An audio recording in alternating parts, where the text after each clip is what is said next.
ایک اور عام خبر دیں آپ کو، IMF سے $6 ارب قرض پروگرام، پاکستان کو نئی شرائط کی فہرست تھما دی گئی ہے۔ ذرائع کا کہنا ہے کہ پاکستان نے IMF کی بیشتر شرائط تسلیم کر لی ہیں۔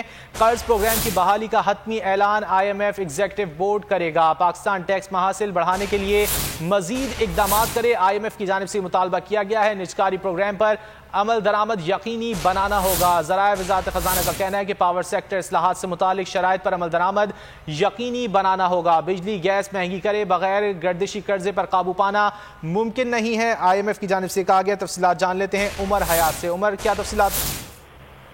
بالکل جی، IMF سے $6 ارب قرض پروگرام کا معاملہ ہے اور قرض پروگرام بحالی کے لیے پاکستان کو نئی شرائط کی جو فہرست ہے وہ تھما دی گئی ہے اور پاکستان نے IMF کی بیشتر شرائط جو ہے وہ تسلیم کر دی ہے۔ قرض پروگرام کی بحالی کا حتمی اعلان جو ہے وہ IMF ایگزیکٹو بورڈ کرے گا اور پاکستان ٹیکس محاصل کو بڑھانے کے لیے مزید اقدامات کرے، IMF کا مطالبہ سامنے آیا ہے اور اس کے ساتھ ساتھ نجکاری پروگرام پر عمل درآمد یقینی بنانا ہوگا۔ پاور سیکٹر اصلاحات سے متعلق شرائط پر عمل درآمد بھی جو ہے وہ یقینی بنانا ہوگا۔ بجلی اور گیس کی قیمتوں میں اضافے کے بغیر گردشی قرضے پر قابو پانا ممکن نہیں ہے۔ IMF کا موقف یہ اس نے وزارت خزانہ کو معاشی اہداف پر نظرثانی کی تجویز دی ہے۔ شرح سود کو 10% تک بڑھانے اور ڈالر کا مارکیٹ ریٹ مقرر کرنے کی شرط